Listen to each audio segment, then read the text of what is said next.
BJP अध्यक्ष OP Dhankhar ने पंजाब में बीजेपी की जीत का दावा किया। न्यूज 18 से खास बातचीत में धनखड़ ने कहा कि हरियाणा के कार्यकर्ता पंजाब में जाकर सरकार बनवाने का काम करेंगे। देखिए, चुनाव जो है लोकतंत्र का पर्व है, उसका उत्सव होता है और इसलिए राजनीतिक दलों के लिए एक महत्वपूर्ण पर्व के रूप में ये होता है। इस बार एक नई बात आई है, कोरोना के कारण से सारी की सारी रैलियां वर्चुअल होंगी, जनसभाएं नहीं हो पाएंगी, पद यात्राएं, साइकिल रैली, मोटरसाइकिल रैली नहीं हो पाएंगी। और मुझे लगता है कि वर्चुअली होने से जो है भारतीय जनता पार्टी को इसमें से बढ़त मिलेगी, क्योंकि हमारा नीचे तक का कैडर है और वर्चुअल संवाद करने में हम काफ़ी सक्षमता के साथ आगे बढ़े हैं। लेकिन उसके साथ साथ 1-to-1 अप्रोच में भी जो है भारतीय जनता पार्टी नीचे तक बूथ तक काम करती है। तो बड़ी रैलियों को मना किया गया है, लेकिन व्यक्तिगत मिलन इसमें कहीं भी मना नहीं है। तो उस नाते से जो है व्यक्तिगत रूप से मिलकर वोटर्स को बात करते हुए कन्विंस करेंगे। दूसरा जो मैं इसमें देखता हूँ कि कोरोना प्रोटोकॉल के हिसाब से जहाँ चुनाव आयोग ने तय किया है कि पोलिंग होगी और सभी पोलिंग पार्टीज बूस्टर डोज लेकर जाएंगी, तो चुनाव के अभियान में लगने वाले लोग भी उस प्रकार से ये एहतियात बरत कर कैसे हम अधिक से अधिक जो है सुरक्षित रहते हुए चुनाव प्रचार करें। जिनको अलाउ होगा, जिस उम्र के लोगों को अलाउ होगा, वो बूस्टर डोज के साथ उस नाते से आगे बढ़ेंगे। तो मुझे लगता है कि हम जिस प्रकार का चुनाव आयोग की मंशा है सुरक्षित चुनाव की, वैसा चुनाव करवा पाएंगे। उधर चंडीगढ़ में बड़ा उलटफेर करते हुए बीजेपी ने मेयर पद पर कब्जा कर लिया। बीजेपी की सरबजीत कौर चंडीगढ़ की मेयर बन गई हैं। निगम चुनाव में सबसे बड़ी पार्टी बनकर उभरने वाली आप ने मेयर चुनाव में धांधली का आरोप लगाया।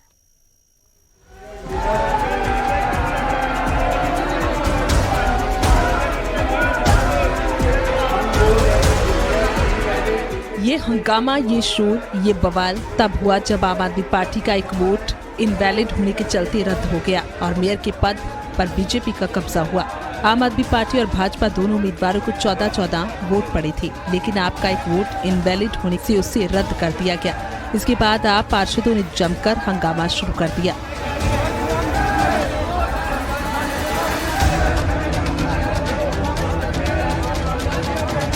दरअसल आम आदमी पार्टी का जो वोट खारिज हुआ वो बैलेट पेपर थोड़ा सा फट गया था, इसलिए उसे खारिज कर दिया गया था। इसके बाद भाजपा उम्मीदवार सरबजीत कौर को एक वोट से विजेता घोषित किया गया और फिर दोनों दलों में जमकर हंगामा हुआ।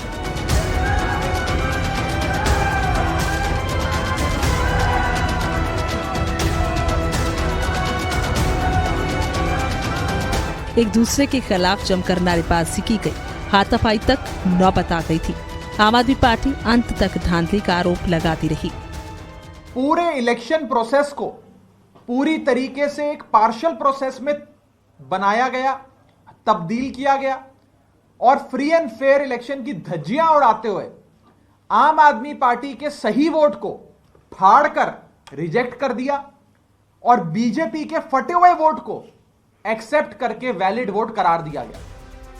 मेयर के चुनाव के बाद डिप्टी सीनियर मेयर का पद की झोली में आ गया।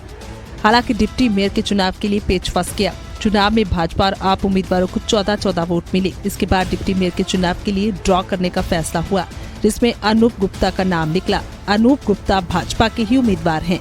ऐसे भी अब तीनों सीटों पर भाजपा का कब्जा हो गया है। चंडीगढ़ से मनोज राठी और उमेश शर्मा, न्यूज 18।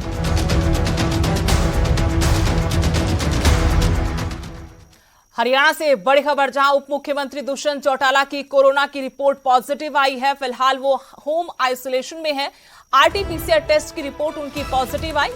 दुष्यंत चौटाला की तरफ से अपील की गई कि मेरे संपर्क में आए लोग अपना टेस्ट करवाएं।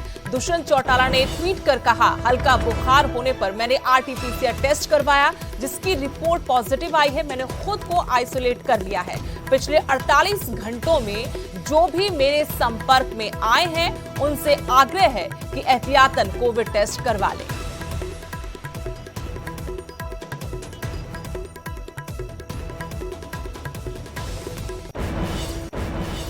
सिरसा में भी ओमिक्रॉन ने दस्तक दे दी है। मुंबई से लौटे परिवार के 2 सदस्य ओमिक्रॉन संक्रमित मिले हैं। इन्हें होम आइसोलेट किया गया था। राहत की बात यह है कि दोनों मरीज पूरी तरह से स्वस्थ हो चुके हैं। स्वास्थ्य विभाग अब इनके संपर्क में आए लोगों के सैंपल लेगा। अगर किसी की रिपोर्ट पॉजिटिव आती है तो उनके सैंपल भी ओमिक्रॉन जांच के लिए भेजे जाएंगे। सिरसा में कोरोना के करीब 60 एक्टिव केस हैं। 3 मरीजों को अस्पताल में भर्ती कराया गया है, जबकि बाकी लोगों को घर पर ही आइसोलेट किया गया है।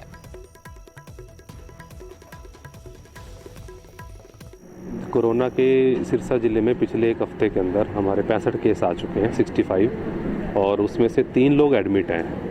और जो पहले हमारे पॉजिटिव आए थे उसमें से उन पॉजिटिव मुंबई से आए थे एक फैमिली। जब उन्होंने वापस जाने के लिए अपने सैंपल करवाए थे तो पॉजिटिव आए थे, उनको आइसोलेट कर दिया गया था। उनके ओमिक्रॉन की टेस्टिंग के लिए जब सैंपल गए तो उसमें से 2 लोग जो हैं ओमिक्रॉन के पाए गए हैं। हालांकि वो लोग अब स्वस्थ हो चुके हैं और ठीक हो चुके हैं, लेकिन उनके संपर्क में जितने भी और लोग आए थे उनकी एक रीटेस्टिंग और करें। कोरोना की तीसरी लहर का असर दिखने लगा है। फतेहाबाद में तो 48 घंटे में कोरोना केस दोगुने से भी ज्यादा हो गए हैं। फिलहाल जिले में 48 एक्टिव केस हैं। राहत की बात यह है कि सभी कोरोना संक्रमित लोग बिना किसी लक्षण के और घरों में ही आइसोलेट हैं। वहीं जिले में संक्रमण दर में भी इजाफा हुआ है। जिले की संक्रमण दर बढ़कर 3.78% हो गई।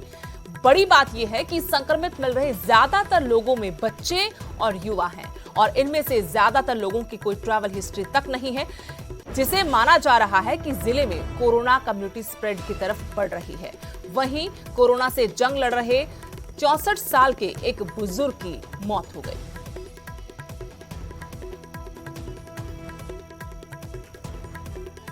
क्या आपको टीबी है? नहीं है तो कोई बात नहीं, लेकिन स्वास्थ्य विभाग के कर्मचारी अपने मुनाफे के लिए आपको टीबी से बीमार कर देंगे। कोरोना काल में स्वास्थ्य विभाग के कर्मचारियों ने सरकार को किस तरह चूना लगाया, सुनकर आप भी हैरान हो जाएंगे। ये रिपोर्ट देखिए।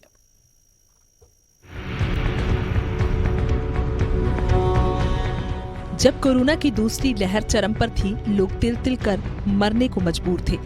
सांसों पर संकट बना था। अस्पताल में बेड और ऑक्सीजन के लिए हाहाकार मचा था। ऐसे वक्त में भी स्वास्थ्य विभाग के कर्मचारी मुनाफाखोरी में लगे थे। करनाल में टीबी मरीजों को दी जाने वाली सहायता राशि के नाम पर 14 लाख का फर्जीवाड़ा सामने आया है। इस फर्जीवाड़े का खुलासा कैसे हुआ, खुद सीएमओ की जुबानी सुनिए। इंटरनल कमेटी गठित की गई जिसने डिटेल में इसकी जांच की पिछले 8 महीने के रिकॉर्ड की। तो उसमें पाया गया कि बहुत सारे केसेस ऐसे हैं प्रतीत होते हैं जो कि फेक हैं। तो लेकिन क्योंकि इसकी ओनरशिप कोई इसको नहीं दे रहा था कि कौन किसने बनाई, क्या कैसे बनी है, तो इसलिए सारा मामला जो है वो पुलिस को दिया गया। सीएमओ ने विभाग के ही कुछ कर्मचारियों पर संदेश जताया है। उन्होंने इसके खिलाफ पुलिस में शिकायत दर्ज कराई। आपको बता दें, निक्षय पोषण योजना के तहत प्रत्येक टीबी मरीज को 500 रुपए प्रति महीना के हिसाब से 6 महीने तक यानी कुल 3000 रुपए दिए जाते हैं। इस पैसे से मरीज को अपनी डाइट लेनी होती है। ये रुपए सीधे मरीज के खाते में भेजे जाते हैं। मतलब पैसे डकारने के लिए स्वास्थ्य विभाग के कर्मचारियों ने ऐसे लोगों की लिस्ट तैयार कर ली जिन्हें टीबी था ही नहीं। फिलहाल पुलिस भी इस फर्जीवाड़े की जांच में जुटी है। सीएमओ ऑफिस से एक एप्लीकेशन आई थी, उस पर FIR दर्ज करके तफ्तीश की जा रही है। क्या कहा उन्होंने? प्रथम उसमें क्या कंप्लेंट कहा? प्रथम उन्होंने उसमें कोई नाम तो फोन रखे हैं, बाकी जो भी तफ्तीश में आगे आएगा उसमें पता लग जाएगा। इतना साफ है कि घोटाला तो हुआ है और वो भी फर्जी टीबी मरीजों के नाम पर। सवाल है कि ऐसे कर्मचारी और अधिकारी कब बेनकाब होंगे जो सरकारी योजनाओं के जरिए अपनी जेबें भरने में लगे हैं और जिन्हें योजनाओं का हक मिलना चाहिए वो आज भी बस इंतजार ही कर रहे हैं। करनाल से हिमांशु नारंग, न्यूज़ 18। खबर हिमाचल से, जहां शिमला में ताजा बर्फबारी के बाद कुफरी पर्यटकों से गुलजार हो गई। बड़ी तादाद में पर्यटक शिमला पहुंच रहे हैं और बर्फबारी का लुत्फ उठा रहे हैं। हालांकि बर्फबारी के कारण जगह जगह जाम की स्थिति बनी हुई है। कुफरी में करीब आधा फीट बर्फबारी हुई। शिमला घूमने आए पर्यटकों के लिए बड़ा तोहफा है। मौसम विभाग ने पहले ही येलो अलर्ट जारी कर बर्फबारी की संभावना जताई थी। नजारा आप देख सकते हैं, हर तरफ बर्फ की सफेद चादर बिछी है। सैलानी भी बर्फबारी का लुत्फ उठा रहे हैं। बहुत अच्छा लग रहा है। स्नोफॉल का पूरा आनंद लिया है। बहुत अच्छा लग रहा है। ठीक है, आपका क्या नाम है? वंशिका। कहाँ से आए हो? वंशिका। कैसा लग रहा है यहाँ पर? बहुत अच्छा लग रहा है। और कितने दिन रुकने का कार्यक्रम है? 2 दिन। इससे पहले देखिए बर्फ। हाँ जी। आपका क्या नाम है? अन्ना जी, आप कहाँ से आए हैं?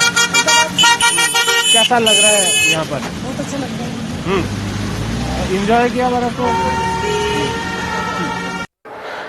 इस वक्त हम शिमला के प्रसिद्ध पर्यटन स्थल कुफरी में है। यहाँ से आपको तस्वीरें दिखाना चाहेंगे कि यहाँ पर देखिए ताज़ा बर्फबारी के बाद हालात किस तरह के हैं, और यहाँ पर नज़ारा भी देखिए कितना खूबसूरत यहाँ पर नज़ारा देखने को मिल रहा है। यहाँ पर आप देवदार के पेड़ देखिए किस तरह से बर्फ़ से लदे हुए हैं। जहाँ भी आप नज़र दौड़ाएंगे वहाँ पर आपको जो है बर्फ़ ही बर्फ़ मिलेगी। और यहाँ पर सैलानी देखिए किस तरह से यहाँ पर पहुँचे हैं, और यहाँ पर भारी संख्या में जो है बाहरी राज्यों से पर्यटक यहाँ पर पहुँच रहे हैं और इस मौसम का, इस बर्फ़ का जो है जमकर लुत्फ़ उठा रहे हैं। और यहाँ पर हम आपको थोड़ी और तस्वीरें आपको दिखाना चाहेंगे। देखिए सड़क किनारे आप देख सकते हैं कि अंदाज़ा ज़रा लगाइए कि यहाँ पर कितनी जो है बर्फबारी यहाँ पर हुई है। करीब करीब ये मान के आप चलिए कि 6 इंच के करीब यहाँ पर बर्फबारी है। और इसके आगे आप देखें बर्फ़ आपको किस तरह से नज़र आएगी। और इसके ठीक दूसरी तरफ अगर हम आपको दिखाएं कि यहाँ पर जो है सेब के जो पेड़ हैं वो भी बर्फ़ से यहाँ पर लदे हुए हैं। ये बर्फबारी जो है सेब के लिए भी जो है बहुत फ़ायदेमंद है। इस वक्त की दिसंबर और जनवरी में जब बर्फबारी होती है तो वो सेब की फसल के लिए वरदान मानी जाती है। और यहाँ पर नज़ारा बेहद खूबसूरत है। जहाँ पर भी आप यहाँ कुफरी में नज़र डालेंगे बर्फ़ ही बर्फ़ आपको नज़र आएंगी और सैलानी जो है आपको मस्ती करते हुए नज़र आएंगे। और यहाँ पर मौसम विभाग की बात करें तो अभी मौसम जो है ख़राब रहेगा और ये बर्फबारी का दौर जो है कुछ और दिन चलने की उम्मीद है, ऐसा मौसम विभाग का कहना है। शिमला से मेरे कैमरा सहयोगी दीपक राणा के साथ रणबीर सिंह, न्यूज़ 18। किन्नौर में भी बर्फबारी का दौर जारी है। इससे तापमान में भारी गिरावट दर्ज की गई है। वहीं सड़कों पर जगह जगह बर्फबारी की वजह से गाड़ियों की आवाजाही ठप हो गई। जिला प्रशासन ने भी लोगों को एहतियात के तौर पर घरों से बाहर नहीं निकलने की हिदायत दी है। वहीं बर्फबारी से किसानों और बागवानों के चेहरे खिल उठे हैं। प्रशासन की कोशिश है कि कैसे बर्फबारी से बंद पड़े रास्तों को जल्द से जल्द बहाल किया जा सके। किन्नौर के कल्पा में 6 इंच, चितकुल और आसरंग में 8 इंच बर्फबारी दर्ज की गई है।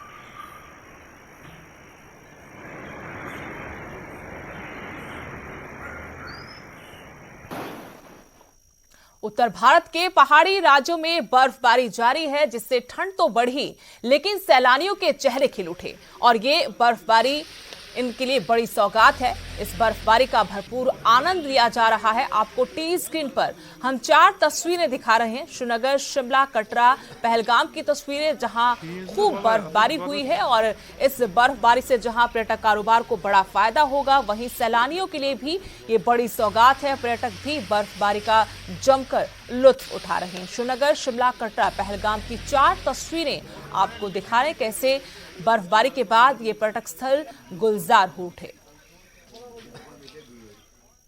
अभी के लिए इस बुलेटिन में इतना ही। नमस्कार।